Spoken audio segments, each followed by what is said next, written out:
Welcome everyone. The Center for Food Allergy and Asthma Research, CFAAR, presents Allergy Insights 360. Allergy Insights 360 is a discussion series exploring life with food allergies and asthma from different perspectives, helping families to learn and live life with confidence. In this discussion, we'll focus on navigating the aftermath of anaphylaxis. The goal is to share insights on anaphylaxis and its potential impact post-reaction on the mental and emotional well-being of people with food allergies and their families by presenting CFAAR research and lived experience of those impacted by food allergy. Viewers will hear from a young adult who has experienced anaphylaxis many times, a parent whose child has had numerous anaphylactic reactions, and a clinical psychologist who helps families find their way through the mental and emotional aftermath of a reaction and conducts research on the psychosocial impact of living with food allergy. So who are today's panelists? Our first panelist is Justin Zaslavsky. He is our teen young adult who has experienced anaphylaxis. Justin was born just north of Chicago and lives now in New York City. He has food allergies since childhood, specifically to tree nuts, sesame, and chickpeas. And he's outgrown his pineapple and peanut allergies. He attended Tufts University, where he studied community health and philosophy and conducted research on food allergies. After graduation, he participated in the New York City Urban Fellows Program. After Justin's fellowship, we were fortunate to recruit him into CFAAR to help support all the research we have ongoing with the Food Allergy Research and Education Organization. Our next speaker is Jennifer Solomon. She is a parent of a child who's experienced anaphylaxis. As a mom of an 11-year-old with severe dairy allergy, Jennifer has experienced the panic and anxiety of anaphylaxis more times than she'd like to count. She's become familiar with managing the health and emotional crises during an allergic reaction, and also long after the immediate crisis has subsided. Those experiences influenced her decision to become a therapist. Prior to entering the mental health field, she worked at Food Allergy Research and Education to educate the public about the gravity of food allergies. Jennifer joined CFAAR's Community Advisory Board in 2020. And last but not least, our third speaker, Dr. Lisa Lombard. She's a clinical psychologist and a research assistant professor with us here at CFAAR. Lisa believes in the translation and dissemination of research-based information to offer interventions and self-directed practices that support behavioral health. In her clinical work of over 30 years, she integrates mind-body practices for children, families, and adults coping with anxiety, stress-mediated health concerns, and pain. At CFAAR, she studies psychosocial coping with food allergies, with plans to develop and test interventions to support children and parents managing food allergies routinely, as well as during desensitization treatments. She earned her PhD in psychology and human development from the University of Chicago. We're going to start with our research at CFAAR by describing the current prevalence, number of reactions adults and children are experiencing, and the psychosocial impact. So childhood food allergy prevalence. Now, this is a study we published last year where we found that about 8% of US children have food allergies. That's about 1 in 13 or 2 in every classroom. Additionally, 40% of these children are allergic to multiple foods. An additional 40% have experienced a severe reaction. Now, these are the top 9 foods kids are allergic to: peanut, milk, shellfish, tree nut, egg, finfish, wheat, soy, and sesame. What this describes is how many parents reported their child having a food allergy, which was actually 11.4%. What we found to be convincing food allergy, which was around 8%, and really points out that only about 5% of these kids are getting a diagnosis. So really encouraging all of you to make sure you get to an allergist and get diagnosed. We recently published this paper looking at FAAR's patient registry. There were about 4,000 respondents, and what we found is that the majority were having more than one reaction per year, especially in adults. So if you look at each of these, about 46% of caregivers reported less than one reaction a year in their child, and only about 30% of adults reported less than one reaction a year. One per year was about 14% in children and 10% in adults. And then more than one a year, look at this, about 1 in 3 children are having more than one reaction every year. And over half of adults are having more than one reaction every year. So this is really significant. So having a food allergy, what does that mean? It means that the majority are experiencing at least one reaction per year. Now, what do these reactions look like? Again, this was reported by either a caregiver or an adult with food allergy. And what we found was that 3 in 5 of respondents' most recent food-related allergic reactions were moderate to severe. And nearly 1 in 4 most recent reactions required treatment using epinephrine autoinjector. So in our larger prevalence survey, we asked about emergency department visits for allergic reactions. And caregivers reported that in their child's lifetime, 42% of them had visited the emergency room at least once for an allergic reaction. And more importantly, 1 in 5 caregivers were reporting that they had visited the emergency room in the past year for an allergic reaction. Now I'm going to turn it over to Dr. Lombard to talk more about the psychosocial impact of food allergies and anaphylaxis. Thank you so much, Dr. Gupta. I appreciate you providing the context for how to look at the psychosocial impact of food allergies and specifically the anaphylactic reactions that we're talking about. What we've recently done is surveyed caregivers and about their children to learn more about the emotional responses that both the caregivers and the children have to having a food allergy.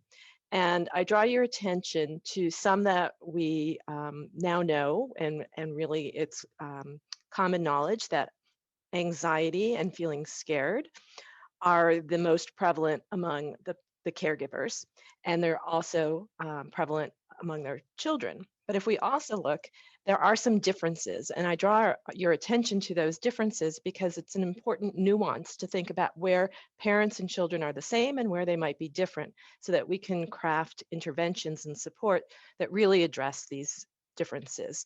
I think what we see is that the emotions that have an asterisk show that there is a significant difference between the caregiver and the child's responses emotionally. And so we can look at a few that we're not necessarily as, excuse me, we can look at a few that we're not usually focused on, like being preoccupied. And we see that parents have a significantly higher level of being preoccupied, that is thinking about the food allergy compared to the child. We also see that a reverse is indifference, that caregivers are reporting that their children are significantly more indifferent about the food allergy than they are. So recognizing that there's a spectrum of emotions, and not just that there are different emotions for food allergies, but that caregivers and children experience it differently, I think is quite important. Then we've looked at that data and really zoomed in on what it's like to be a caregiver and a child who've had an anaphylactic response and needed to use an epinephrine autoinjector within the past year.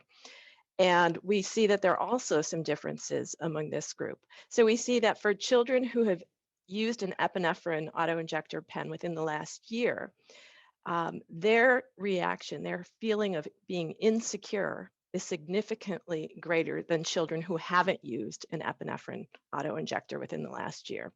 And that's the bar that has the asterisk. But beyond that, there are a couple of emotions that are also approaching that level of significance. And we can think about it clinically and in terms of the lived experience. We see that feeling overwhelmed and feeling helpless are the other two emotions that kids who have used an EpiPen are feeling in comparison to kids who haven't used an EpiPen. So thinking about that emotional impact of anaphylaxis, it's sort of a triad of being insecure, feeling helpless, and feeling overwhelmed. And I know you all recognize that that's not the position that we want our kids to be in. That's so interesting, Lisa. I just wanted to point out there that there's such a fine balance because sometimes we think using epinephrine will make them more confident that they can resolve Right. their allergic reaction. And yet also it instills the fact that, wow, I had a severe reaction where I needed it. So a little bit more of the fear. So that, I Right. don't know what you think about that. Yeah, that fine balance. Absolutely. Absolutely. Thank you. Um, so the previous information about children is also interesting when we look at it in the context of how are adults with food allergy and anaphylactic reactions faring. And we see that the factors that are most strongly associated with worse quality of life for adults are treatment in the emergency room, having a current epinephrine prescription, and using the epinephrine. So those are those things, again, just like we saw with the children, it's actually the use and the adjunctive trip to the emergency room that is associated with a more difficult quality of life. Thank you so much, Lisa. Now we'll go into our discussion of the lived experience and understanding from a young adult and a parent of what that really was like in their personal lives. So, Justin, we'll start with you. Did the aftermath, did the severe reaction change the way you lived your life and went about your day? And can you tell us a little bit about some of those more significant reactions that had an impact on you? Yeah, sure. I listen. I felt very seen in Lisa's slides. It's really always interesting to see the data that kind of can speak to the lived experience of myself and presumably so many. Um, I think the acute aftermath undoubtedly changes the way you think about things, as any emergency room visit I imagine would, and you're definitely feeling a little more hypervigilant than you might, have been or you were in the circumstance that got you there. I think in the immediate aftermath, I took it as an opportunity to make sure that all my epinephrine auto-injectors were, up to not expired and in places that I, regularly had them. I think as happens sometimes is, people are not, I found myself in situations where my epinephrine auto ejector was not as accessible as I know it should have been. And so you have to know yourself and you have to build your safeguards. And to do so, I made sure that I had them in places, my backpack, at home, at school, places that I knew I would want them handy if I were to, while of course doing my best to remember and writing notes to myself and whatever else. Um, but yeah, I think it did in the immediate aftermath change the way I felt. And, there's a fear and an insecurity, I think, and it makes sense you stratified based on whether or not you've had to use an epinephrine auto-injector in the past year, because it does certainly change the way you think about things. And what's tough is making sure that vigilance maintains. That makes so much sense. And full disclosure to everyone listening, Justin experienced an anaphylactic event in our office, and I got to be in the emergency room with him. And maybe if he is okay with it, we can pull up a photograph of that emergency room visit. So it was, it was something that our many people who were working at CFAAR got to also experience with Justin. But definitely an experience that taught all of us a lot. Yeah, and it, but again, it reinforced the need for those practices that people who live with food allergies, need to think about all day, every day. And it's interesting, Jennifer, I'm curious what you think too, just given the, you know, distinct results based on caregiver and child, because I do feel that way as well. And that it is a different experience if you're the one, if it's, of course it's as ubiquitous for the parent as it is for the child, just how, that relationship works. But it was really interesting to see. Thank you, Lisa, for sharing those data. Yeah, absolutely. And Jennifer, as a Thank you. parent, being on the other side, a parent of a child, if you could give us a little bit of your perspective, how old was your child and what did you feel in that aftermath? Sure. So my son Luca is 11 years old. We've had many reactions along the way from when he was, 8 months on, more times than I like to count. And we have had several hospital visits and a couple of overnight stays. So we've definitely been in the trenches. Um, you know, what I see in him is sort of this increased cautiousness, right? Immediately afterwards, just a heightened sense of worry and fear. And for me, massive anxiety. And I think, what we're talking about here is sort of how do you contain the parental anxiety and not project it on your child, which is really hard. And Justin, I'd be curious to hear how, if you're with your parents, if you saw some of that from the child's perspective. My guy's a little young, so we haven't really talked about that piece of it. But I think, you see afterwards, a lot of, is this safe? Can I trust this situation now? Are you sure? Are you sure? And then a lot of me feeling that exact same feeling. It's really, in some ways it's not that different. I think that I would sit with him a lot and say, yes, it's safe. Let's look at the ingredients together. It's sort of like rolling back what you already do, sort of what you learned to do, and doing it all over again and starting a little bit from zero. So lots of label reading and lots of need for reassurance and safety on both of our parts. So I think it's really a matter of like building confidence back up after a reaction.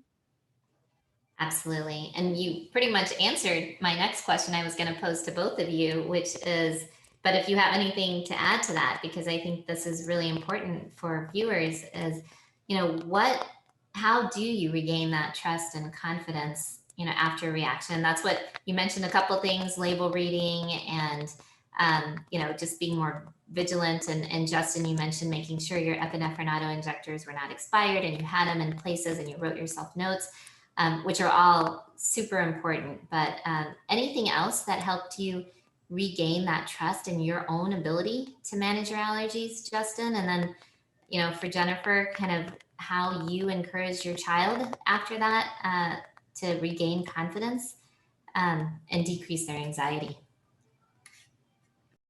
Yeah, I was just gonna, I think Lisa was exactly right. There's a degree of insecurity you experience after reaction. Like, how am I foolish enough to let this happen? It's not like I didn't know that this was an issue, and that I didn't, did I not ask enough? Or oftentimes, unfortunately, what happens, even the person you asked didn't know, and there's cross contact and whatever else. And so to your point, I think the first step is kind of stepping away from that judgment and like holding some self-compassion and recognizing that you're doing your best and what you eat is like the most intimate experience you have as a person, and just not villainizing that, I think, is really important for anyone with food allergies. And that's hard to do when there is a narrative of fear as exacerbated by a trip to the emergency room.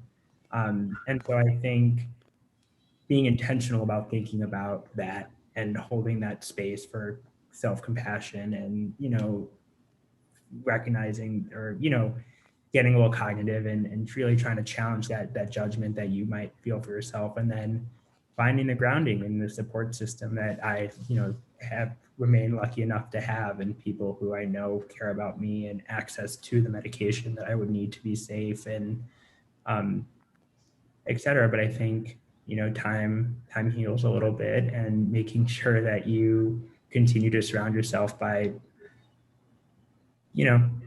the people that help you do so was kind of how I helped regain trust and confidence in this, not that I lost it in other domains, but with this one, it's important to build back. And I just want to piggyback on what Justin said, because, a couple points he made, some of the research that he actually also helped us conduct after this episode included that over half of people who have allergies and even a prescription for epinephrine are not carrying it with them. So, this is additional data that we'll include for all of you, because it would be interesting to see. And, what we understand is that, the longer you go without a reaction, time makes you forget and you're not as vigilant. And then, a couple other important points that I want to bring up just as Justin's listening is another study we did with young adults. A couple of the really positive things that came out of having a food allergy were the fact that they were reporting that they are able to self-advocate for themselves, which I know Justin does, and a lot of people listening and your children will start to do, and it's an important characteristic. And the second one was they empathized with others who had something, because everybody has something. And so to instill that skill of advocacy and empathy in our children is a really positive thing. Yeah, I would the building confidence, I'm with you, Justin. I think there's sort of two parts, right? There's the logistics, like, okay, how did our plan go? What do we need to change in terms of what we do? Do we checking EPIs? Where are they? Did we use it quick enough? There's sort of those things. And I think that helps build confidence. And then there's the emotional side, which I think is about sort of focusing on what can we control? So we can't control all of the accidental ingestions, right? Those things are going to happen. And I think accepting that is part of what we need to do. But then focusing on what we can control, and what I feel like we can control in the reaction is we can use epinephrine. And I know that sort of flies in the face of the data because we're increasing, and there's all these kids that feel more anxious after having used epi. But what we do know is that knowledge is power, and that epinephrine works. So in terms of building confidence, I always like to tell my son what we did worked, right? We did the right thing. We know what to do in this situation. And I think that that's the piece of control where kids can feel and parents can feel like, I know what to do. Right. Exactly. I love that. And two additional things that we talk about is role playing with your child after that, and just thinking through scenarios and what are the right words to say. Maybe you didn't ask because you were, nervous about asking, which is okay, but like, how would we do it next time? And then doing a lot of role playing with using epinephrine to take that fear away. Other studies have shown, and they're usually during having oral food challenges, that having an oral food challenge, now that's in a controlled situation with an allergist present, that actually, when they use epinephrine, it improves their quality of life, and in a way, because they know that they can and they'll be all right, and they've used it and they realize it doesn't hurt and it actually makes them feel better. And so that whole needle fear, but obviously if you have a reaction and you're hurrying and you're scared and you use it, it may improve your confidence in being able to use it, but it's still going to cause that insecurity of having a reaction, outside. So just to bring that up too, just know that using epinephrine, and if you are able to, then it has been shown to increase your confidence in the future to be able to use it and feel better. So even role playing using epinephrine, on oranges or grapefruits, with expired epinephrine, we highly recommend. Yeah, I really agree. I think knowledge is power, to your point. I think they come with trainers for a reason. You should use it. You should show your friends how to use it. You should take expired ones and put them in fruit. I agree though, and just knowing that it works, it's pretty good at what it does, really does help build confidence. I think another important thing about building confidence is not pushing too hard on your kids. So as the parent, you want them to get back to normal. Yeah. Right? Like it didn't happen. Everything's okay. Eat normally. And I've seen in my son, he pulls back a little bit. So I said before, he talks about, is this safe? Is this safe? He might not eat as much. He might want to stick with some really simple foods, sort of forget the adventure, leave that behind for a while. And what I've learned along the way was not the first time around, but over time, learn to let your child sort of dictate the pace, both in terms of eating, and obviously I'm sure Dr. Lombard can speak to when that becomes a problem, but to not push and let them sort of follow their lead and what they're comfortable with. And for at least what I've seen is that then things do resume to more normal, but not immediately, and that's okay.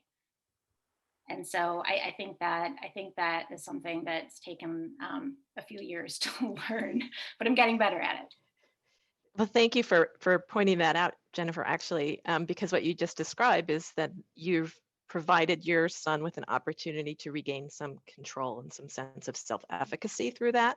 So the pacing that you're describing with the reasonable caveat that if it starts to interfere with his nutrition or behaviors, there's a concern. But when it's simply a matter of you mirroring back to him, he can do it at his pace and you're going to be there to support him. That's a really wonderful example of the dance that the parents and children can do around this. Absolutely. And again, full disclosure, I too have a daughter with food allergies and have experienced exactly what you're talking about, Jennifer, and that fear in them that comes immediately after, and pulling back and just going with trusted foods. And I think that is an important part of this. And how do you do that? And then a little bit of dependency on you, a little more, right? Like to keep them safe.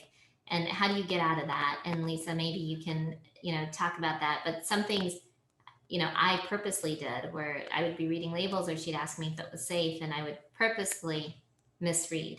Now, I wouldn't let her eat it, but I would purposely misread and say, can you just double check it? Because it's really small and mommy can't see that small. Her eyes are getting old. And then when she would read it, she's like, Mom, you missed this. And it just like, I don't know if you have other little tricks to just give them the confidence in themselves that I don't have to depend on Mom because I can read better than her, and Right. things like that. But like tips and tricks, because they do then feel that. And I want to get them back to, there's a comic that I love that's in our book where sometimes as a parent, a kid came home from school and said, Mom, I'm so excited. I met a kid just like me today. And the mom says, oh, really? They have food allergies?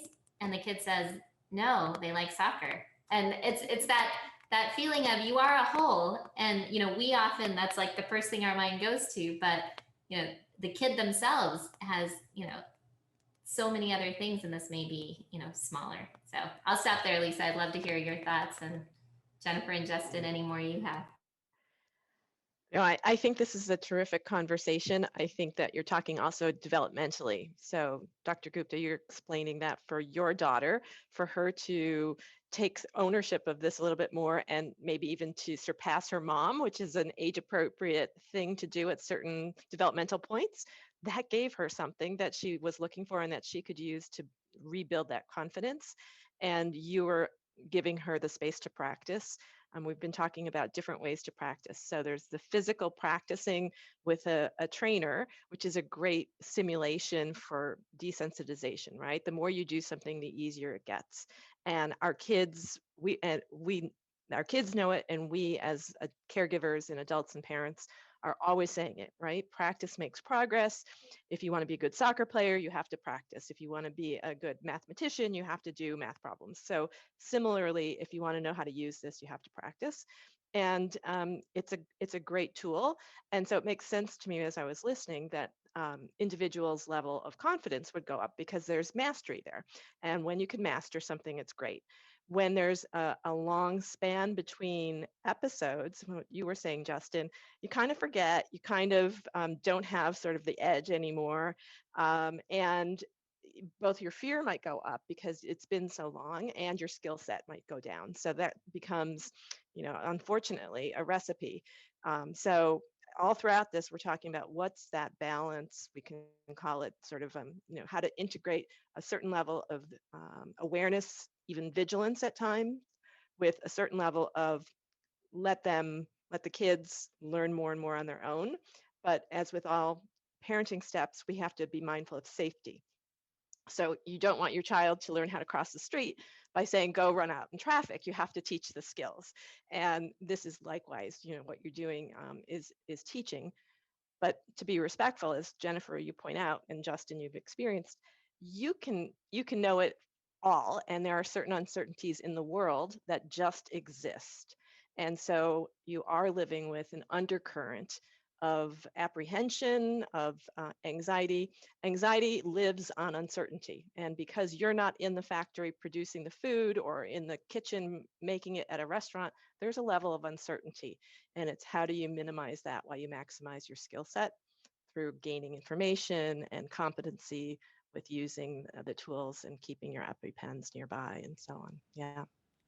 And then the one additional thing, and I'm going to go into the last questions. I mean, we could talk about this, I know, all day, but you know, the one feeling we haven't really talked about today, which I know I experienced, and I feel like, you know, Justin, you may have when you've had these reactions, and Jennifer, I'm sure you have, but I really want to point it out to the viewers because I think one big experience when your child, you know, does have an allergic reaction is the feeling of guilt, right? Like, why did I do that? Why did I try that food? Why didn't I read it more carefully? Why didn't I ask twice?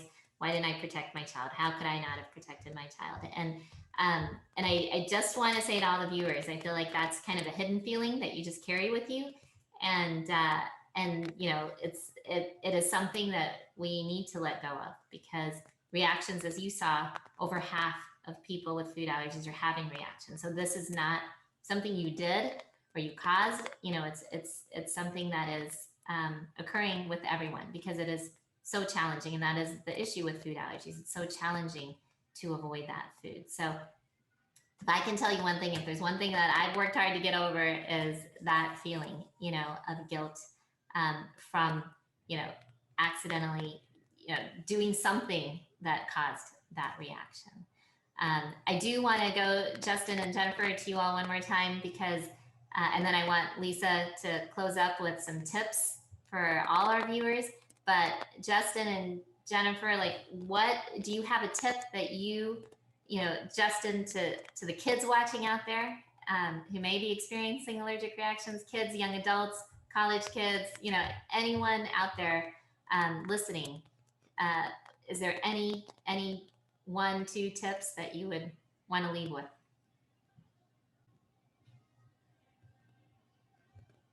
Yeah, I mean, I think nothing that hasn't been covered, but you know, it's just important to ground yourself in what makes you feel safe and what makes you feel good, and you know, of course, recognizing the, you know, the morbidity. It's you know, the danger that exists around experiencing anaphylaxis and you know, having an allergic reaction, while also knowing that we're all doing our best, you know, and as you said, a lot of people have allergic reactions, and that is a part of living with food allergies, unfortunately. And every day we're shaping policy and we're trying to advocate for ourselves to make that happen fewer and fewer, but just ground yourself in who you are and how smart you know you are and all the things, and you'll wake up the next day and continue doing your best, you know. That's awesome. I'm Copeman. I love that. I love that. Beautiful. I think I'd go back to what I said before, is just be mindful of your own anxiety and not to project it onto your child, so that what you're feeling is not necessarily what they're feeling. And so I think you just have to be careful of that and contain it, because you're the adult who's got to model, right, how your kid reacts. And I'm with Justin and Dr. Gupta about, like, let go of the guilt and be kind to yourself. Focus on what you did well. You know, what worked there. Again, we do have some control. We don't control the thing that we want to control the most, which is avoiding any kind of reaction, but we do control what we do. So I think, you know, when mistakes happen, assume that they will happen, and feel confident that you know what to do. And if you would change something, then you have the power to change it the next time. Perfect. Absolutely. All right, Lisa. Thank you. Yeah. So Jennifer and Justin and Ruchi, you've all anticipated some of what I'm going to talk about related to some perspectives on coping. And I look forward to really sharing how to look at the parent-child relationship, which you were talking about so much, Jennifer, and the matter of perspective. We're going to talk a little bit about that. And then also focusing on shifting the narrative. And I heard you earlier, Justin, talking about the narrative. And really, there's some great work being done by psychologists in the pain world about shifting the narrative. And I think that has a lot of applications for people with food allergies as well. Next slide, please. So as we've been talking about, there's certainly typical and expected normal or natural reactions after having experienced anaphylaxis and using an EpiPen and potentially going to the emergency room, although it really varies widely. But certainly that recognition within the family that something out of the ordinary has happened. And therefore, we are all going to have some out of the ordinary experiences or reactions for a while. That's a really normal response. It's not every day that you have a medical emergency that requires this sort of treatment or trip to the hospital. But for the most part, pediatric patients and their families do well with this. On the flip side, the areas where it clearly starts to become a concern is when it reaches a level where it interferes with daily life. So when you're not able to do the things that you want to do from the perspective of the child, or maybe from the perspective of the family. We can't go to grandma's house. We can't go on the picnic. We can't go to the movies, whatever it is. And in that situation, the anxiety is starting to really interfere. I think a few of you have mentioned some reluctance to try new foods, and that's again a spectrum. That's natural when it first happens. You might stick with your tried and true foods, but later you want to encourage your youngster to regain some of that curiosity and adventuresome. Excessive worrying, and we've talked about that as well. The what ifs, what if this does have peanuts in it? What if somebody wasn't telling the truth? What if the label was wrong? And again, we're looking for the balance between reading and taking care of oneself and not overextending that anxiety. Sometimes if you notice that your child is starting to have more of a generalized anxious worldview, I don't want to go out, I don't want to leave the house, I'm not comfortable going to school, those are areas where you might begin to be more concerned and think about whether or not the anxiety related to the anaphylaxis has kind of seeped into other areas of life, and you might want to consider seeking some support from a mental health provider. Next slide, please. When it is an area of concern, we can really start thinking about whether or not this was a traumatic medical stress or stressor. And what we know about medical stress and traumatic stress is that the three key elements are the re-experiencing element. So is your child going over and over the details again? Is it hard to stop thinking about it? Are there little reminders where the child will say out of the blue, oh, yeah, that was the car that we drove in when we went to the hospital, or she reminds me of the lady we saw there, or, just things that really are out of context and indicate that the child is re-experiencing and more highly focused on it. Avoidance, which we've talked about quite a bit, of avoiding foods or places or experiences. And then this third area is really interesting. It's hyperarousal. So the idea of an emergency and the anaphylaxis itself, and then the anxiety, all three of those things actually cause our bodies to go into high alert, right? Fight or flight. And that's very uncomfortable. It's good when it's a signaling mechanism. We need some amount of arousal in the world at large, but when we can't turn the signal off, when there's not an all clear signal that we can offer the child, and the child is stuck, or the parent is stuck in a hyper arousal of even small things elicit this reaction, that's another level of concern that indicates some support might really be useful. Next slide. Sorry, as was mentioned, the use of an epinephrine autoinjector is an opportunity for positive coping. Linda Herbert and Dr. Gunn-Galvin in Europe have really been doing some studies that are looking at what are ways that using epinephrine can support positive coping, and thinking about and modeling the balanced integration that's necessary.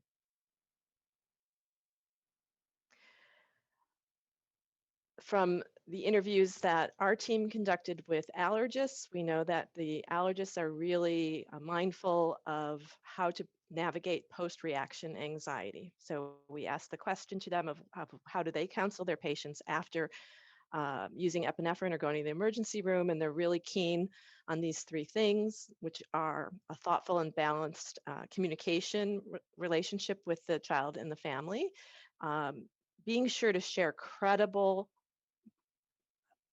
vetted health information with children. I mean, it makes complete sense. We really like to know what the facts are about an illness or about a problem. And so share with the children at the appropriate developmental level what they can understand about their food allergy or about how epinephrine works or about what the risks are and the cautious behaviors that they have to take, and make sure it's from a credible source and not from Dr. Google, essentially. And the third one is recognizing that there is this feedback loop between parents and children. And Jennifer, you really were highlighting that, and Ruchi as well. And I appreciate your honesty about it, thinking about, kids look to parents. So if we look at the next slide, we want to think about what this feedback loop might look like. We have an illustration. Two girls have fallen.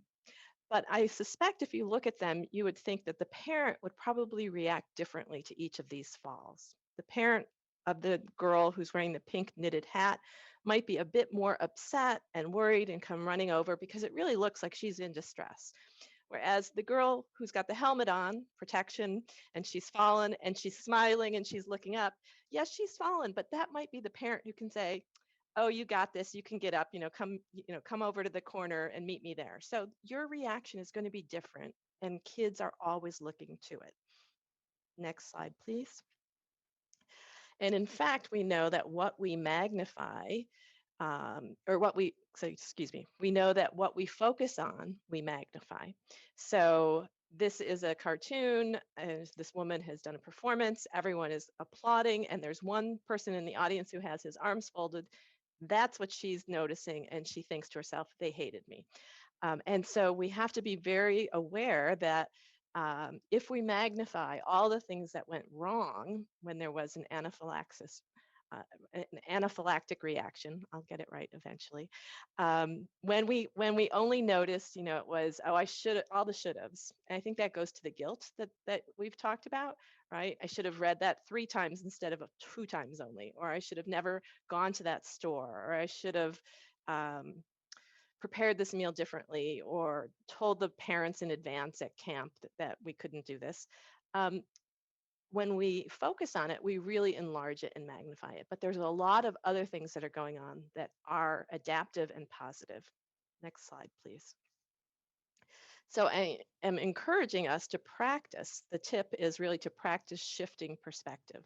Here, the waiter comes over to the table with 2 glasses of wine. Okay, now who ordered the glass half empty and who ordered the glass half full? And so we have to shift our perspective to see that some things worked well. You had your EpiPen with you. You had it in 5 locations, Justin, whatever it is. You knew to call the neighbor because mom wasn't home. Like, there are things that just really did work, and let's focus on that. Next slide. I really just love to re-emphasize this message. I do this all the time with kids in my private practice. Which one are you? It's the same glass of water. It's a hot day, and you get half a glass of water. Are you going to complain and say it's only half a glass? Or are you going to say, wow, this really made me feel better because I was so hot after playing outside? It's the same event. It's the same glass of water, but it's how we look at it. Next slide, please. So the hard part, though, of course, is when we look at things like this, we do get aroused. You might already be noticing when you see the word emergency room, or you see a needle, or you see epinephrine, adrenaline, you're going to react a little bit, and that's natural. But the question is, how can you be aware of that, be mindful of it, as we've talked about, and shift the perspective enough so that your child can start to grow that confidence? I think there are a few additional things to integrate into the whole treatment of individuals who've had an allergic reaction and have used EpiPen and have gone to the emergency room. And so I'm going to show a couple of slides that hold some promise and some opportunity to build. So if we can have the next slide, please. This is a tool that comes from actually CHOP, Children's Hospital in Philadelphia, and it's related to kids who've been in the hospital because of a traumatic medical event, and afterwards they can write the story up and indicate what has helped and what hasn't helped. So it's not the text on the left that is appropriate for food allergies, but it would be a great model. And I think thinking about things as, is this a distress narrative or a resilience narrative, can be very, very helpful when we're talking to kids or working with individuals. And so a tool like this could be adapted to emphasize the resilience, which is usually the positive emotions related to it, and the sense of confidence and closure that you had, as opposed to distress, which is related to the negative emotions and all of those unanswered questions or what if questions that simply exist. As we've said, these things are happening to over half of the population with food allergies. The model of distress or resilience narratives is coming from psychologists who are working in the pain field. Melanie Knoll in Canada does a lot of work with these narratives, and I think it's really quite a rich area to pursue. And then the next slide, please, is another illustration of a tool, again, at Children's Hospital of Philadelphia. And it's little Post-it notes, right? And I just love Post-it notes. And you know, it could be have your kid write a few things about what worked, right? And kind of keep it somewhere could be in a journal or it could be on a wall somewhere. But again, it's what went well and how can we talk about it from a resilience perspective instead of a distress perspective. Next slide. I don't know if there's. Yes, thank you. There is one more. And so thinking about, you know, building that resilience and coping, again, this is from a recent survey that we've collected information on caregivers and their children and those who've used the EpiPen within the last year. And what coping skills are the kids in particular interested in using? So the kids who've had more than one Epi use in the past year, according to their caregivers, they would be most interested in meeting individually with a mental health professional. So seeking some kind of sounding board platform to talk about what has happened, maybe to do some skill building, which is also a component of working with a mental health professional. And then the others really seem to fall into this area of helping to lower the distress a bit, right? So it could be guided imagery, it could be learning self-hypnosis, it could be muscle relaxation, it could be mindfulness, all those kinds of practices that we know are really good at modulating and reducing stress. And so this was a stressful event. How can they help manage their distress and build the resilience narrative? Through working with someone as well as learning some self-directed skills. And it was really fascinating to see just how much there is a need for this. And unfortunately, there's also a segment of our families and all of us where really we don't know what would help. And so if you look at the two right-hand bars, none of these is still fairly high, right? So people are very much looking for ways to manage the social and psychosocial and emotional fallout from using an epinephrine auto-injector, having an anaphylactic reaction, going to the emergency room, and then that family story that persists. You know, I think that not meaning to highlight the negative, but you know, people, parents and adults will say, they'll start off the conversation, remember that time you were in the ambulance or you almost died, or I was so scared. And that's what sticks with kids. So we're working on shifting that. And I think this conversation and this set of data is a really wonderful opportunity to get the shift going. So I appreciate everyone listening. Thank you. Thank you so much, Lisa. Those were very helpful tips and advice. Good. And to Jennifer and Justin for all your honest and experiences and all your advice also to our listeners and viewers. I want to end with letting the viewers and listeners know that you can get a hold of us, and we do have resources to share with you. Here are all our handles or ways that you can reach out to us.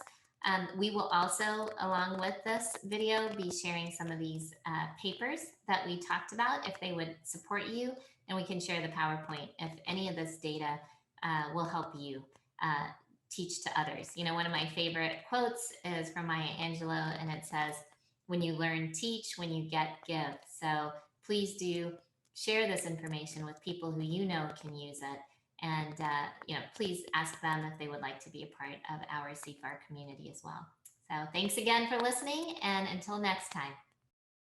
Welcome back. We are here now with our amazing panelists, Jennifer, Lisa, and Justin, and we are going to get started with your questions. So first, just really want to talk about the aftermath. So after an anaphylactic episode, just want to get some pointers from each of you, either, you know, to the caregivers, parents, or to the child themselves, you know, just some tips on things you would recommend to do right after a severe anaphylactic event.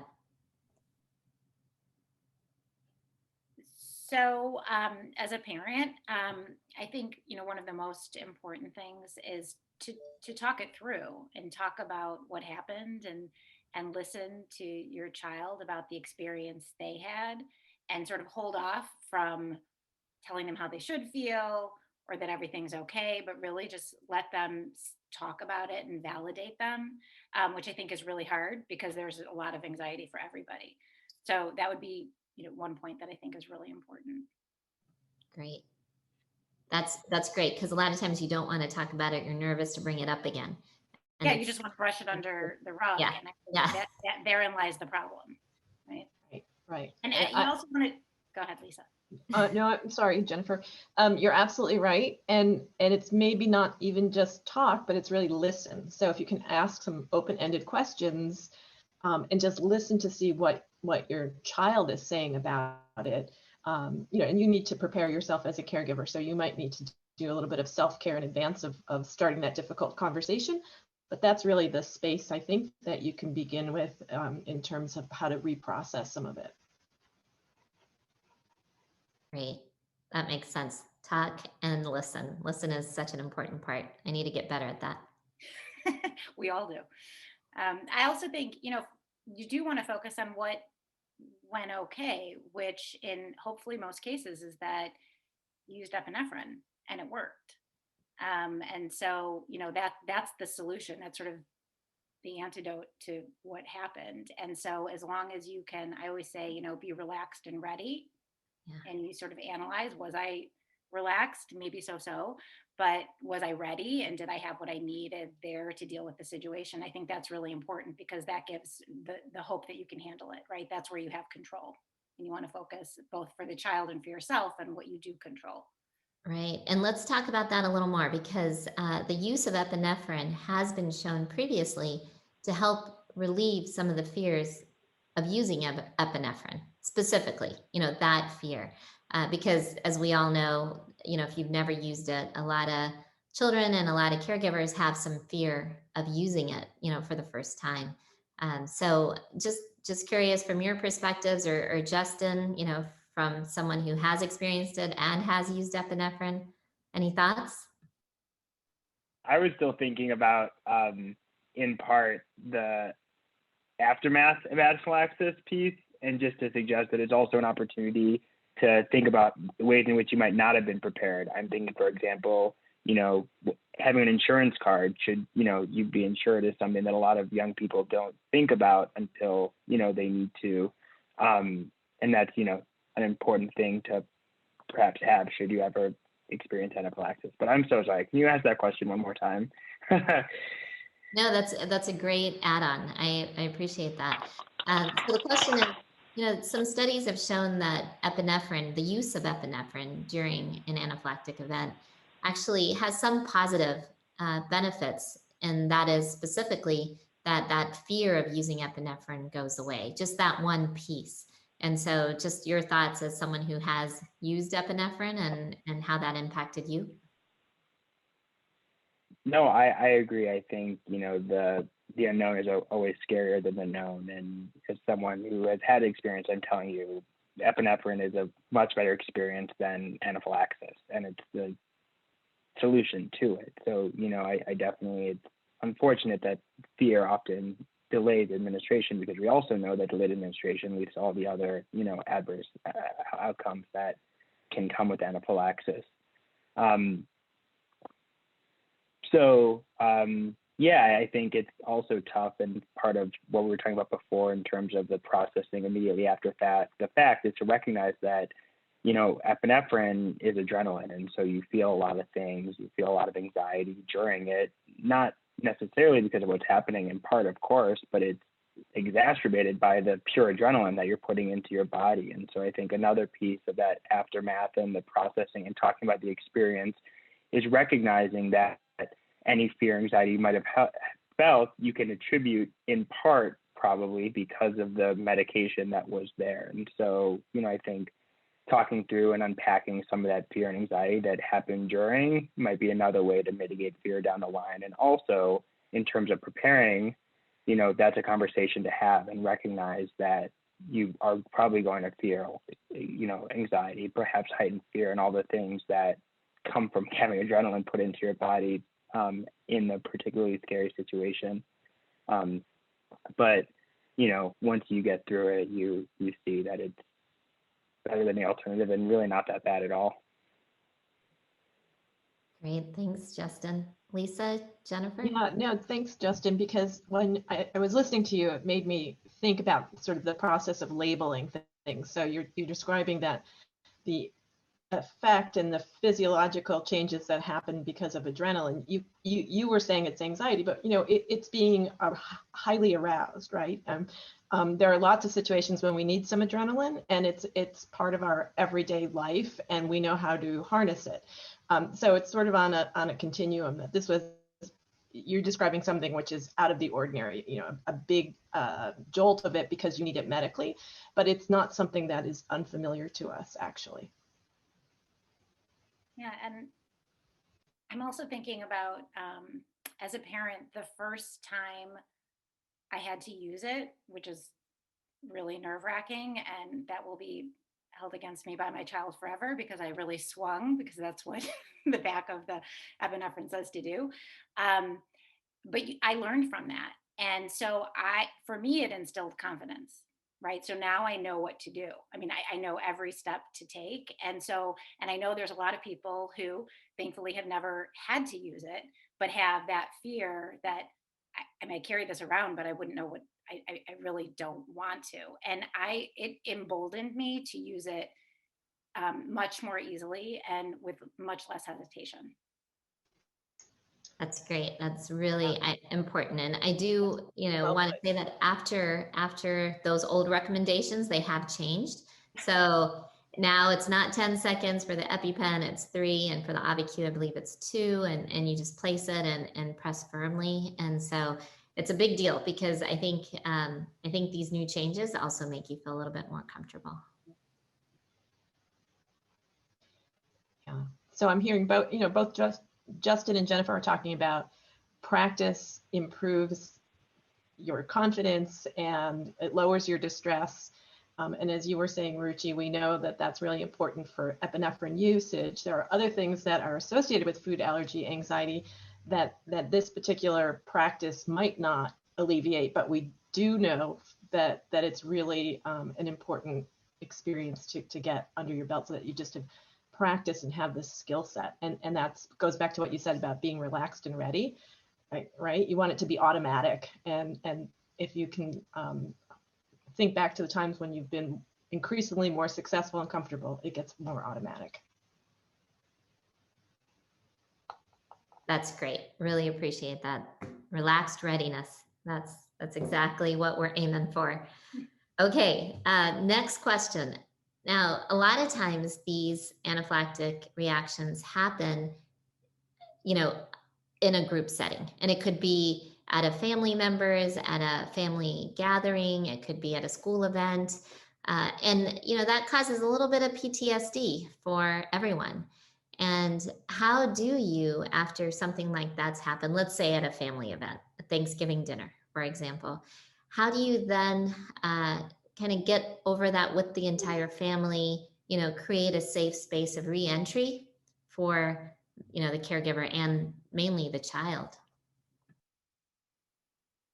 Well, I think one thing that's important is to review your processes, right? So how could you have done that differently? What could have been avoided? What questions weren't asked? So that's an opportunity to review all of that. So you find out what food is safe, what food isn't, what does it mean when you say it's safe, and go through the ingredients. So those kinds of things. Even then, we know accidents happen. Accidents happen. And so I think for that person who's feeling tremendous guilt, I think that's important to say out loud. And, you can refer to other incidents that have happened along the way, if there were some. And so there is some sort of normalizing, while at the same time, okay, we need to up the ante on our precautions. Yeah, isn't that's very true. It makes me think of almost that mental checklist to go through and know what you did, what you might want to improve on, how to share the checklist with the family, so that they can be more collaborative with you instead of sort of everybody coming in and saying, this is how it's going to be, maybe to build the meal together in a new way, or to build the family gathering in a new way. It also speaks to the importance of sharing information about food allergies, about anaphylactic reactions and what to do, but of course, in a way that doesn't make anyone feel particularly defensive, but it's because this is a family and we're in this together, that approach. Great. Justin, anything to add? Yeah, I'll just echo what everyone said, and I think through those conversations and talking about it is how, as Lisa mentioned, you normalize it and can feel comfortable, and listen to yourself. And if you don't feel comfortable being around food in those settings again, then maybe don't be for the first time or the first couple of times. But meet yourself where you're at and recognize, the circumstance, and create circumstance that feel good, because your family, just in the family scenario, of course, what they want above all is for you to feel safe and comfortable, and, lean into that. In other settings, as feels appropriate. Great. Justin, I'll ask you, what if there was a specific person who accidentally gave you that food and they have tremendous guilt, then causing you to have a reaction, that was so scary. What do you think? Have you ever had that happen? And if not, like how do you think you would handle that? Because for the other person and for yourself.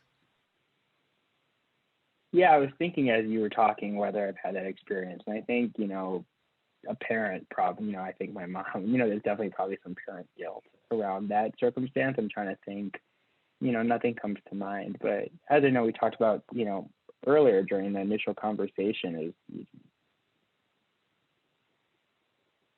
it's food, it's everywhere, it's ubiquitous, and it's something that we all do our best, but to recognize it's no one's fault if anything happens, including your own or someone else. Of course, if they're negligent, that's a different story, and you need to make sure that you surround yourself by people who have your best interest at heart and recognize the severity of, what could happen to you. But at the same time, owning that people make mistakes and or don't have it on the front of their mind as you do with the condition, and it's compatible with the love that you share and you have with those people and will continue to have, beyond this specific experience, but might warrant a more serious conversation. What happened? Let's try to not make sure this happens again. And above all, I love you, above all, we'll get through this, and things are okay. And, and I forgive you, and you shouldn't feel bad, and of course, if you don't feel that way, don't be disingenuous, and you should do your own processing and thinking through how you feel about the situation, et cetera. But I would say to anyone who has that experience, recognize that, people are doing their best, and anyone you surround yourself with probably shouldn't have wanted to harm you in any way, shape, or form. And leaning into that, I think, is really important. That is a fabulous answer. Anything to add? Lisa, Jennifer? Depending on the age of the child, I think the corollary of the question was sort of how do you re-enter into a family situation like that. And with younger kids, it might be almost to in advance have a non-verbal, a hand signal or a gesture, so that if your child is starting to feel nervous, or if you're starting to feel nervous, you have some more subtle way of saying, like, we're going to leave early tonight, we're skipping dessert or whatever. And it doesn't create, because families are complicated. And sometimes intergenerational gatherings are especially complicated. And so, you might want to plan for that or practice that, so that everybody kind of still feels respected. Yeah, we had a thing, I remember, for my daughter, and it would be, she would kind of signal me when she didn't want to eat something. I'm like, oh, I'm so sorry. I gave her something to eat before we got here, and she can't have any more. Or, she already had her dessert early, or, like something where it's on me and not on her. Because in our culture, there's a lot of pushing to eat the food that was made. So yes, getting those and practicing those with your child ahead of time, so you have it down. So at that moment, you're not, feeling the stress and anxiety. Yeah, I think that's so great. Yeah. That's not, no surprises. Sort of, I know I'm going to expect that this is going to happen. There's something going to be there that I don't want to eat, don't feel comfortable. And so just having them, especially the younger kids, sort of expect that, right, is also a sense of power when it happens. That's right. Because, even for this specific situation, my daughter just didn't feel comfortable. And even though the family member was like, no, I made sure not to put any nut, like, it was just one of those things where we appreciate it so much. And so then that's the guilt on us for not wanting to try it, for some reason. So yeah, it's challenging. Or that person feeling then as a family member, they feel rejected, like you don't trust them, right? And so then, that's where the family dynamic gets complicated really quickly. I was just going to make two quick caveats to that point. The first of which is recognizing, in my answer, I think Lisa's point about developmental stages is very important. And I think, it's very different when having this conversation or thinking about this with young people who don't understand, all of these nuances in the way that you kind of do in adulthood. And the other thing I was just going to say is I think you're right. There is food is very cultural, very rooted in our histories, our narratives. And it's really, when talking about a condition like food allergy, it's, I think, very important to keep that in mind throughout. And I just am reflecting on one of the projects I worked on with Dr. Gupta was this study in which we, we understand that low-income families have different management practices. For example, they spend significantly more on emergency department utilization. They spend less on specialty care. And one of our projects was kind of hoping to exploring this phenomenon to better understand it and, identify opportunities to address it. And I remember part of that process, I conducted interviews with families, Medicaid insured families of food allergic children throughout Chicago. And to your point, just to kind of speak to my answer about family, and thankfully I have a family that thinks about food in a way that's kind of compatible with my food allergies. But just to name some of those families in those interviews explicitly stated that their families blame them for their food allergies, or kind of this transgenerational piece. Their grandparents had thought that, you coddle your kids too much and that's why they have to have food allergies, et cetera. And so, I just want to offer that perspective to contrast my answer and recognize that families are very different, contexts are very different, and how you go about these conversations, which ought to be had. And we as a research and advocacy organization need to do our best to disseminate that education and provide people the resources to equip them to have the conversations to change this paradigm a bit. But that there's work to be done, and it's really complicated end of the day.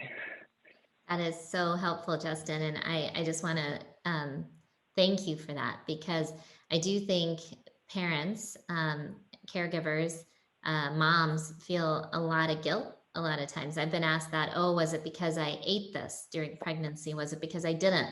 Was it because I ate this when, I was nursing? Is it because I didn't eat this? And we have this comic and it says that, oh, I ate peanuts during pregnancy. I didn't eat peanuts during pregnancy.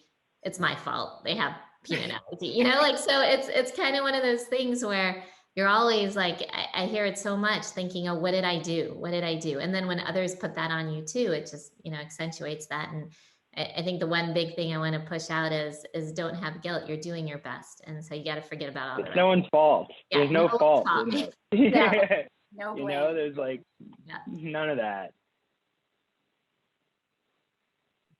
Jennifer, were you going to add something? I just said no blame. Oh, no blame. Yeah, exactly. Completely agree. Yeah. Excellent. Okay, those are such good points. I don't even know how much more I can ask, but I know someone asked about medical advice after you have an anaphylactic event. I can tell you if it's happening, call 911, get to an emergency room for sure.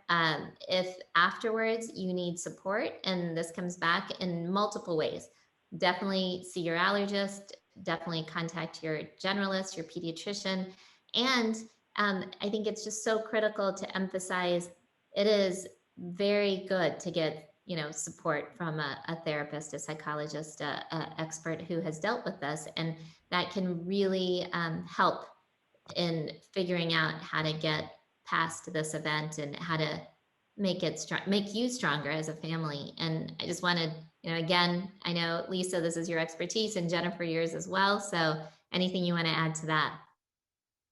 No, I echo that, and I want to just say that, thinking of it almost as a journey, the first month or so is going to be a little bit different than years later. And so you might be looking for some unusual new behaviors or concerns in that first month, and that would be the great time to go back to your allergist or your pediatrician and kind of talk that through.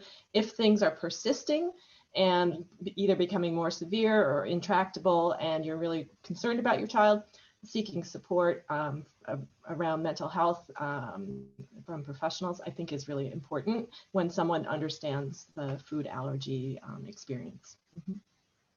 Yeah, I think that's right on. And I would just add, in the early stages afterwards, to let the person who had the reaction sort of dictate the pace. So if they want to stay away from some foods and keep it really safe and simple, that's okay. So I think we have a tendency as parents to read into everything, and everyone just needs to slow down. And if it becomes a persistent problem, right, your kid doesn't want to leave the house anymore, or go with friends, or go to any birthday parties, you want to start looking at that, like what's happening there. But I think it's just really important to let them sort of ease back in, and us as adults to go with the flow on that. And I was just going to say, should you be in a position where your child's able to access this sort of counseling or mental health services that, I think everyone should access, but, particularly those who experience what is an acute trauma like the one we're describing, I would certainly say lean into that. And, it's a really important part of whole person health and general health care, particularly people, as we've been talking about, who experience anaphylaxis. Yeah, and I would add to that I think that's so right. And it's also the parents. So sometimes the child might not want to go to therapy, but a lot of what is getting projected on the child comes from the parent's own anxiety. And so I see Justin smiling because this may have happened in his family. I know it's happened in mine. And so I think that's really important, that sometimes it's not the kid, or they don't want to go, or maybe they want to go, but also the parents need help in how to navigate that piece too. And that goes to the guilt and the anxiety and everything that we've been talking about through this session. Absolutely. It kind of shifts when we think about it as a system, the family, and at different points, different parts of the family need a little bit more, a little bit less.